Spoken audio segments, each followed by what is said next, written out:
Welcome to the Pay Yourself First podcast. My name is Chris Jolly, and I'm on a mission to financially empower millions of entrepreneurs. I want you to make and keep more money so that you can begin implementing and turbocharging a plan for creating financial freedom your way during the life cycle of your current business without spending a ton of time or becoming a professional investor. You see, most of the financial teachings out there are made for employees, not entrepreneurs. If you wouldn't listen to someone who doesn't have kids about parenting, why take business financial advice from someone without a business? Are you ready to break free of bad advice and follow the trail of other uncommon entrepreneurs so you can get from where you are now to the lifestyle you were aiming to create when you started your business? Then stick around. Here comes another episode of Pay Yourself First, where the only investment we offer is the one you make in yourself. Hey everybody, welcome to the show. I'm very excited to be here with you. As always, today we have another amazing six-figure plus entrepreneur. His name is Scott. How are you today, Scott? Hey Chris, glad to be here. It's awesome to have you, Scott. You are with Master Plan for Success. You've got a new book called Hit the Inbox, and you are a marketing strategist and automation architect. We are so glad to have you with us today. Thanks so much. Yeah, thank you for the opportunity. Absolutely. So tell our audience, if you would, a little bit about what exactly it is that you do, the people that you help, and all that great stuff. How you got into this? Yeah, my ideal client are really service-based businesses that have been in business about 3 to 5 years, maybe a little bit longer. If they've had a journey like mine, you're still like wearing all the hats in the business, but you've got these dreams like, I really want to grow and I really want to turn this into the business that I imagined when I first launched out on my journey, right? But of course, we figure out, hey, there's a lot of stuff that we don't know. And of course, there's a lot of things that we have to do that we don't like doing. When we're doing this podcast recording, it's around tax time. Everybody's got to pay taxes and do all the stuff with finances and things like that. And so I love coming alongside those type of entrepreneurs that are just stuck and frustrated and really help them come up with marketing strategies, what I call a marketing playbook, that's going to allow them to grow their business without adding a lot more stuff to their already overwhelmed plate. Excellent. What do you think the number one misconception that most entrepreneurs have about marketing is, and how do you think it holds them back from marketing effectively? I'm not so sure that this is a misconception, although I guess it could be, is that one of the things that I found in working with a lot of clients is that they all gravitate towards social media marketing because it's easy. It's, oh, this is what I'm supposed to be doing, that type of thing. And then they don't get the results from it. And they start chasing after these shiny objects. And they just keep flitting from one thing to the next, hoping that it's going to be the one thing that really helps their business. And unfortunately, and I've done this in my own business, my previous business that I had just sold in December, I did the same thing. But one of the things that I've really learned is that when you come up with a really good marketing strategy that is using multimedia, so it might be social media. It's definitely going to include email. It's going to have maybe some direct mail components to it, maybe some phone call outreach. There's a lot of different things.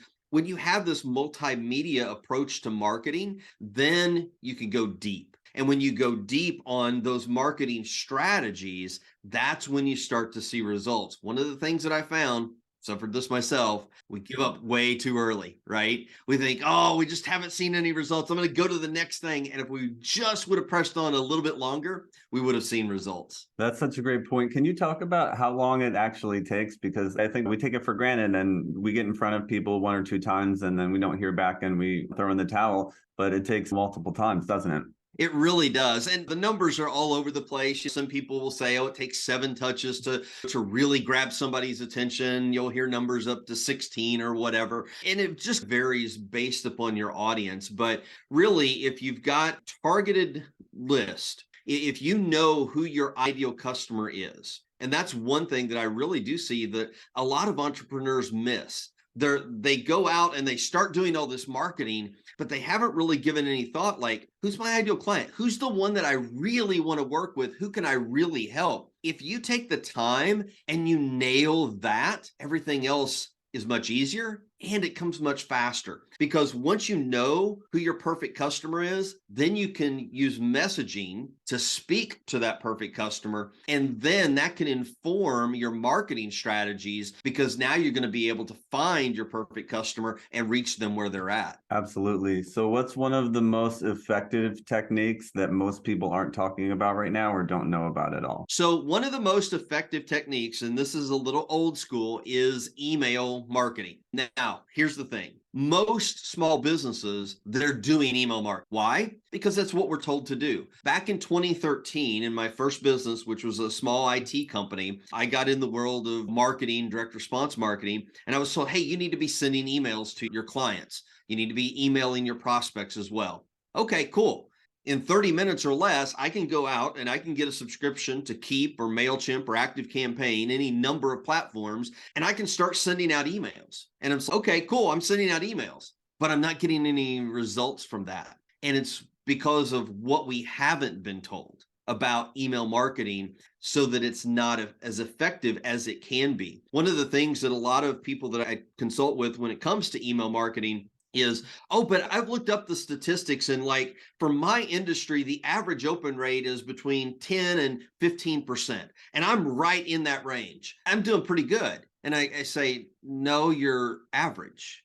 Do you really want your business to be average? I don't. And I don't think most entrepreneurs do, but they don't understand that there's really just 4 key fundamentals that can really boost their email marketing and turn those into highly profitable campaigns so that, as your podcast talks about, helping them become financially free. I bet you address those and hit the inbox. Can you share what those are with us? Sure. Obviously, we don't have time to go deep, but I cover everything. It's a really short book. You can read it in an afternoon. It's 76 pages. But really, the 4 fundamentals of running profitable email marketing campaigns come down to 4 things. One is engagement. This is the number one thing that is killing your conversions. It's killing the sales that you can make. Is most small business owners don't monitor and manage their engagement of their list with their emails. And so you've got to monitor and manage engagement. Secondly, you have to be driving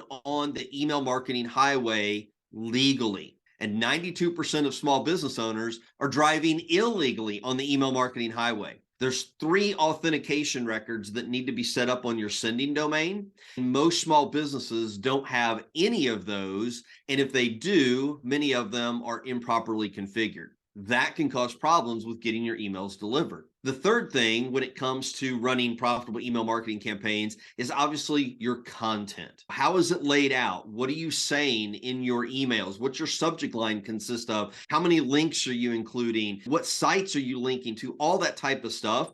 That's really important. Now, a lot of people are aware of that piece of it, but they don't understand all the little nuances. And there are quite a few. Like in my book, I tell people, ditch the email newsletter. Stop sending it. It's hurting you. It's doing you a disservice. And I explain why. And then the 4th thing really boils down to reputation. The activities that you're doing with your email, your domain, who you're linking to, all of that affects your reputation as an email marketer if you're sending emails. And once you get on the bad side of the mailbox providers, Microsoft, Google, and Yahoo, it can be hard to bring your reputation back up in good standing with them. And so those are really the 4 key fundamentals, but the most important is monitoring and managing engagement. Scott, absolutely. Thanks for breaking that down for us. Now, I want to ask you, as far as your business goes, what is the one objective that you would really love to accomplish by the end of this year? My one objective this year is really develop a vertical specific offering that is targeted with specific marketing strategies and done for you marketing automations for 1 or 2 specific verticals. And I'm pretty well on that path right now. So I feel confident that by mid Q2, I will be in pretty good shape with that. I love that. That sounds like a great plan. And like you've probably given it a lot of thought and structure. Very cool. Absolutely. Very nice. I love it. Okay. Now I want to ask you what financial freedom looks like to you. So let's say that you reach the point in your business where you can step away as much as you want and you have enough assets to take care of everything you need in life and just live the lifestyle that you always wanted. what does that look like? How are you spending your time then? Yeah, so that is something that I think all of us as entrepreneurs dream towards, right? Is building that lifestyle business. And that's going to look a little bit differently for most people. But for me, I love to travel and I love to soak up education. So for me, traveling and attending conferences is like my go-to. So as I continue building and hiring additional team members to do some of the work for me behind the scenes, that's what I'm really working towards, is just enjoy the travel and the conference lifestyle. Absolutely love it. I was talking to my girlfriend over the weekend and we were putting a plan of things we wanted most to do in the next 3 years to accomplish. And a couple of them were definitely go to workshops in other parts of the world. So I'm Yeah. totally with you on that one.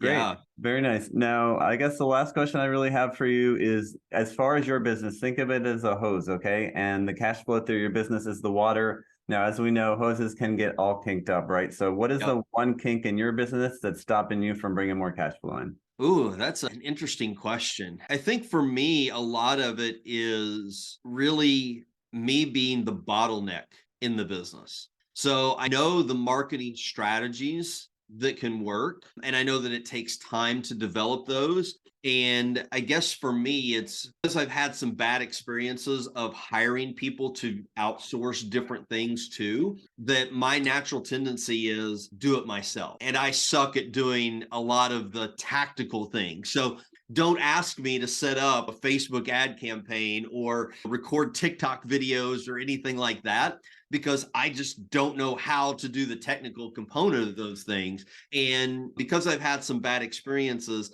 I guess I'm like hesitant about, oh, I need to go find somebody. I need to do a better job of interviewing them and making sure that they know what they're doing. That's probably the biggest bottleneck for me of implementing the different things that I know would take my business to the next level.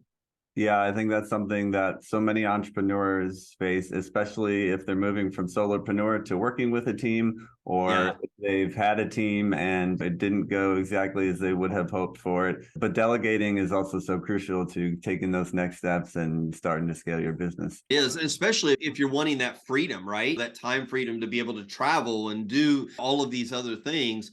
We just have to be comfortable with that delegation, and it's not abdication. So that's something that's really important. It's not that you just turn something over to somebody else and forget about it. You have to monitor and manage that, and of course, educate and really trust but verify is the saying that I use. Yep, it's all about putting those systems in place and having a way to keep people accountable to make sure that the systems are getting followed 100%. Absolutely. Okay, so tell me, anybody who wants to know more about you and what you do and the book, where can they go? Yeah, the best place to get in touch with me is on LinkedIn, and then just search Scott Hartley. And of course, my banner will have my book cover in the banner there, so you know you're at the right one. For getting a copy of the book, the best place to get that is hittheinboxbook.com. Hittheinboxbook.com. Again, I'm wanting to make this affordable for all business owners. So it's $7 for the digital copy. Like I said, it's a quick read. And then in addition to the book, I'm giving 2 bonuses with it. So the book is going to help you get your emails delivered to the inbox. Now, once they're there, what do you need to have happen? They need to be opened. So the first bonus I'm giving is 143 attention grabbing subject lines. Now, when somebody's opened the email, what do we want them to do? Take action on what they're reading, right? So the second bonus is my marketing messaging checklist, so that you know exactly what to put in your emails so that you can get the desired results from the campaigns that you're running. Excellent. Wonderful. That sounds very helpful. Okay. Yeah. Last thing I want to ask you is for a piece of parting advice for entrepreneurs out there, or anything that you want to tell them to add value. I would say this year, my one word for 2023 is the word focus. It's so easy as entrepreneurs, because we're used to wearing all the hats in our business and doing so many different things, that it's so easy for us when it comes to growing our businesses through sales and marketing, that we flip from one thing to the other. And a lot of times we start a lot of different things, but we don't finish them. And so I feel like this year for me is I'm focusing what are my top 3 priorities for the year, and absolutely finishing them. Something else may be exciting that comes along. I'll put that in a notebook and get back to it. Once I finish this, now I can look at other opportunities, but it's really staying focused and following through.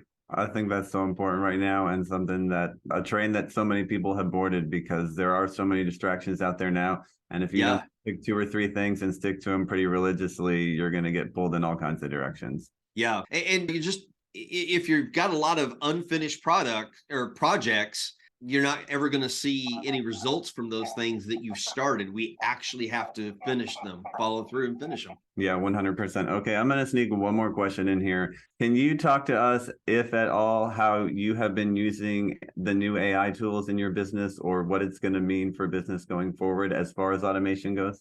Great questions. AI tools, Chat GPT, a lot of buzz around them right now. Some misconceptions, I feel, but the thing that I really go back to is that AI is a tool that can be leveraged. Just like email marketing, social media, direct mail, all of those are tools, and they're not inherently good or bad, but it's how that we use them.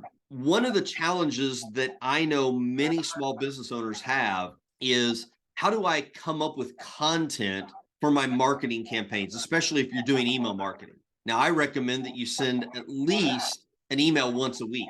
Now, people are like, man, that's a lot. How am I going to come up with content? Enter in AI. AI can be a very useful tool, not to have it write it for you and you just copy paste. That's not the right way to do it. But you can use AI to help you come up with ideas, help you to do research, and to really speak to your target audience. Now you can create 52 weeks of content in less than 2 hours. And if you leverage it the right way, and the key with AI, like Chat GPT, is asking the right questions. I always go back to what Tony Robbins teaches, is that when you ask the right questions, when you ask good questions, you'll come up with good answers, good solutions. And it's the same way with AI. If you enter in good prompts, it's going to give you good results, good outputs that you can then use in all forms of your marketing. Yeah, I love that you said that, because I'm a big believer in the quality of questions determines the quality of your life. Yeah. And so I've been having a lot of fun with it lately, just figuring out what the right thing is to put in there to get the answer that I'm looking for. So Yeah. it's definitely an interesting and useful tool for sure. Very cool. Scott Hartley with Master Plan for Success. That's the number for masterplanforsuccess.com, and his book Hit the Inbox. Really appreciate you coming on today and taking the time to share your insights with my listeners. And thank you so much. Absolutely, Chris. Enjoyed it. Yeah, wonderful. And for all of you listening out there, if you enjoyed it as well, we would love if you could subscribe to the podcast if you haven't yet. And you can also leave us one of those 5-star reviews, which really helps us out a ton. We appreciate that. Then if you're a 6-figure online entrepreneur like our guest Scott, and you would love to come on to share your gems and your wisdom with my audience, we'd love to speak to you as well. And to do that, you can Go to pyfpodcast.com. The letters PYF. podcast.com, and we would love to talk to you too. Scott, thank you so much once again. Everybody else, we will see you next time. If you've listened this far, chances are you're an entrepreneur looking to become more financially literate and create financial freedom for yourself from your business. The Pay Yourself First podcast. Is definitely here to help with that. My goal is to continue to share what I've learned about using your business as the tool to create financial freedom. But let's face it, it would take me years to share with you everything you need to know via these episodes. Creating financial freedom is something that most people never even consider, let alone make a plan for or take action towards. It's something almost no one was taught anything about. Doing it as an entrepreneur is even more challenging, especially without support. So if you're ready to get clear on what financial freedom looks like for you, come up with an action plan, and get the support systems and accountability you need, I invite you to consider the Abundantly Infinite Entrepreneur. I created the program to help entrepreneurs just like you get a handle on their personal and business finances and start building confidently towards financial freedom. And it's how you can discover ways to take 10 years off your retirement, add an extra 5 or 6 figures to your portfolio, and finally get clear on what numbers you should be tracking in your business and why. Together, we'll gain clarity around your financial goals and what being financially free would actually look like for you. Then we'll put together a customized game plan to get you there and the accountability to see you through.